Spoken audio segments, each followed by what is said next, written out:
Hello everyone, welcome back to KK Social Studies. Today I am going to discuss with you class 8 chapter 17 fundamental rights, fundamental duties and DPSP. And subtopic is secularism. Means the word secularism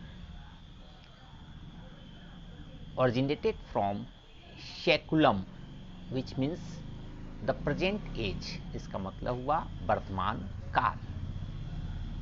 So Indian secularism has two aspects. भारतीय धर्मनिरपेक्षवाद के दो aspect हैं, दो पहलू हैं. First, every citizen of India free to believe in any practice any religion of her his own choice. प्रत्येक भारतीय नागरिक अपने स्वतंत्र हैं अपने विश्वासों को मानने के लिए और उनको प्रैक्टिस करने के लिए जिसे वो पसंद करते हों. Right. Next, it also implies that every religious group has freedom to manage its own affair. सभी ग्रुप्स को स्वतंत्रता है कि वह अपने अफेयर्स को, रिलीजियस अफेयर्स को खुद से मैनेज करे. ठीक है, प्रैक्टिस करे, मैनेज करे. State will not discriminate against any groups और individual on the basis of religion. राज्य किसी के साथ भेदभाव नहीं करेगी, किसी ग्रुप के साथ, न किसी इंडिविजुअल के साथ, on the basis of religion. It means state does not propagate any religion. State किसी भी धर्म का प्रचार प्रसार भी नहीं करेगी. ये इंडियन धर्मनिरपेक्षवाद का मीन्स है. माय डियर फ्रेंड, तो सिग्निफिकेंस, इसका महत्व क्या है? Actually the concept of secularism is based on equal treatment to all the religions.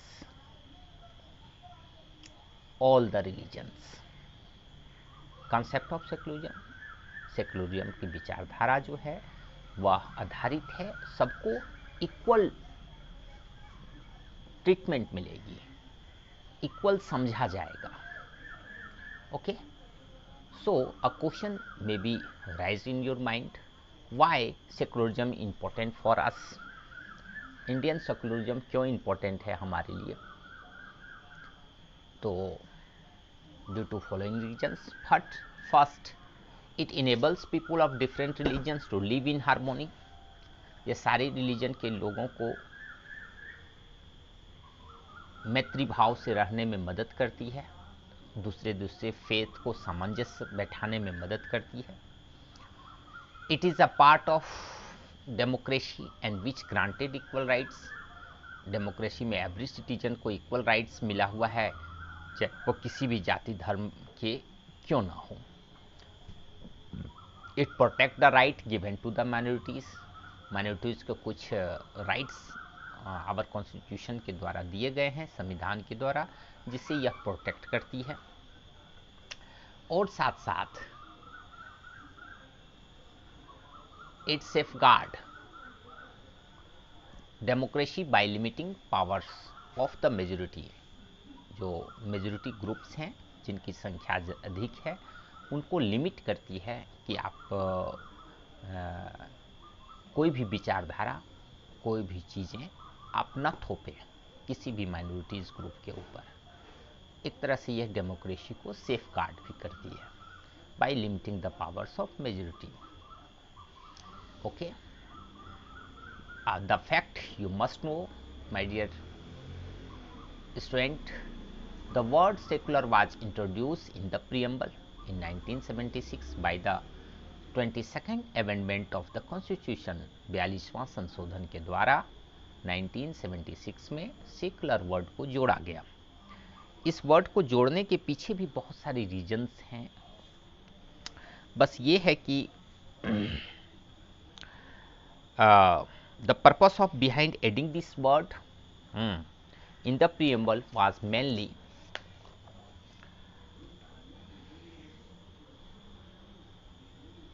मुख्य रूप से इस वर्ड का जोड़ने के पीछे उद्देश्य था कि समावेशित करना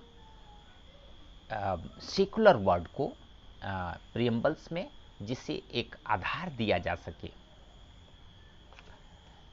समावेशित करना सेकुलर वर्ड को, जो basic idea of ideology of India है। इंडिया में तो सर्वधर्म संभव है, वासुदेव कुटुंबकम का सदियों से यहाँ थ्योरी चला रहा है। तो सारे जो दूसरे भी धर्मावलंबी हैं वो हमारे कुटुंब के समान हैं, हमारे अतिथि के समान हैं। ओके, तो ये तो आइडियोलॉजी वाले हैं। तो बस इसी आइडियोलॉजी को वो क्या कर रहे हैं, ऐड करके सेकुलर वर्ड को प्रियम्बल में जगह दे करके बस एक साझा करने का प्रयास किया गया है। और यह भी बताने का प्रयास किया गया है कि इंडिया का कोई अपना स्टेट रिलीजन नहीं है, इसलिए इस वर्ड को प्रियम्बल्स में ड्यूरिंग इमरजेंसी जोड़ दिया गया। So Indian secularism, Indian government work in various ways to achieve its secular objective. अपने धर्मनिरपेक्षता के लक्ष्य को पाने के लिए इंडियन गवर्नमेंट बहुत सारी वर्क करती है, जैसे strategy of distancing itself from religion से अपने को दूरी बना के रखती है। स्टेट का कोई रिलीजन नहीं है, सब अपना अपना धर्म का प्रोपगेट करो, अपना अपना धर्म का पालन करो, अपने अफेयर्स को खुद ही मैनेज करो। ठीक है। स्ट्रेटजी ऑफ नॉन इंटरफेरेंस, किसी धर्म में हस्तक्षेप नहीं करती। स्ट्रेटजी ऑफ इंटरवेंशन, किसी धर्म में हस्तक्षेप करती है। राइट। तो अब यहाँ बात आती है कब हस्तक्षेप करती है स्टेट, और कब जो है स्ट्रेटजी ऑफ नॉन इंटरफेरेंस, हस्तक्षेप की नीति अपनाती है। तो हम जब एग्जाम्पल्स देखेंगे तो ये अच्छे से समझ में आती है। ओके, तो let's take an example. But many a times the government does not strictly follow the policy of non-interference with the religious matter and practice। बहुत समय क्या होता है कि स्टेट जो है कठोरता से इस हस्तक्षेप की नीति को पालन नहीं करती है। जैसे to respect the sentiment of other religion, दूसरे रिलीजन के सेंटिमेंट को रिस्पेक्ट देने के लिए the government sometime make certain exception for a particular community. किसी खास कम्युनिटी को जो है सेंटिमेंट पर चोट न पहुंचे, इसलिए वो लोग क्या करती है, कुछ सुविधाएं दे देती हैं। जैसे वेयरिंग एंड कैरिंग ऑफ कृपान तलवार, छोटा रूप होता है तलवार का, और आप उसे सिख धर्मावलंबी के लोग उसे केयर कर सकते हैं वाइल जब वो बैंक में जाएं, या जब वो एरोप्लेन्स या आप ट्रेन में सफ़र करें तो वो अपने साथ कैरी कर सकते हैं। Okay, next. ठीक है, पगड़ी, वीरिंग ऑफ पगड़ी बाय द सिख्स। हेलमेट की जगह पर वो पगड़ी भी पहन के अगर गाड़ी ड्राइव करते हैं तो उन्हें छूट दी गई है, ताकि अगर हेलमेट और पगड़ी दोनों को पहनना हो तो उनके लिए शायद पगड़ी पहनना मुश्किल हो जाए, तो ताकि उनके लिए एक रिबेट दी गई है हमारे संविधान में, तो वो पगड़ी पहन के भी ड्राइव कर सकते हैं मोटरसाइकिल, टू व्हीलर्स। ओके, ताकि उनके सेंटिमेंट को चोट ना पहुँचे। इसलिए sometime intervention of the state, कुछ समय क्या होती है, स्टेट हस्तक्षेप भी करती है। जैसे religious and social practice of particular religion में बी एम्ड एट इराडिक्टिंग। इसका मुख्य उद्देश्य होता है कि सुधार करना। हस्तक्षेप इसलिए करती है ताकि चीज़ों में बदलाव हो। जैसे for example certain social events, for example हम लोग देखेंगे जैसे practice of untouchability by the so called upper class caste towards the lower caste has been abolished by Article 17 article के तहत अनटचेबिलिटी को बैन किया गया है। पहले ज़माने में ये अनटचेबिलिटी हुआ करती थी। ओके स्टूडेंट, तो अब ये जो है बैन कर दी गई है ताकि social upper caste lower caste को जो है अनटचेबिलिटी के आधार पर भेदभाव ना कर सकें। जैसे for example personal law based on religious can also be amended through the state intervention का। समटाइम जो है पर्सनल लॉ रिलीजियस बेस्ड पर दिया गया है लेकिन जब कभी यह लिबर्टी, इक्वालिटी और जस्टिस को बाधित करती है तो स्टेट अपने तरीके से कानून बना करके इनको पर्सनल लॉ को एब्लिश कर सकती है या उसे प्रिवेंट कर सकती है। Okay, I hope you understand better Indian secularism. So assignment question for you children, explain the significance of secularism in India, या why Indian government adopted secularism.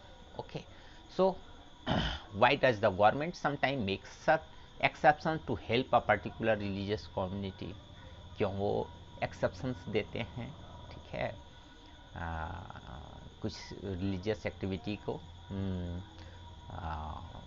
जैसे मैंने आपको बताया ना, सिख लोगों को कुछ रिलीजियस मिली हुई है छूट। In spite of freedom of religion why does communal tension persist in certain part of country,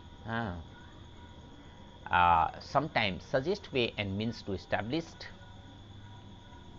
communal harmony. आप ऐसे कुछ तरीके बताइए जिससे कम्युनल हार्मनी प्रमोट किया जा सके, और क्यों कुछ खास जगहों पर रिलीजियस फ्रीडम होने के बावजूद भी सोशल टेंशन क्यों बन जाती है। तो I hope this video is very helpful for solving that type of questions. Thank you for listening and watching my videos.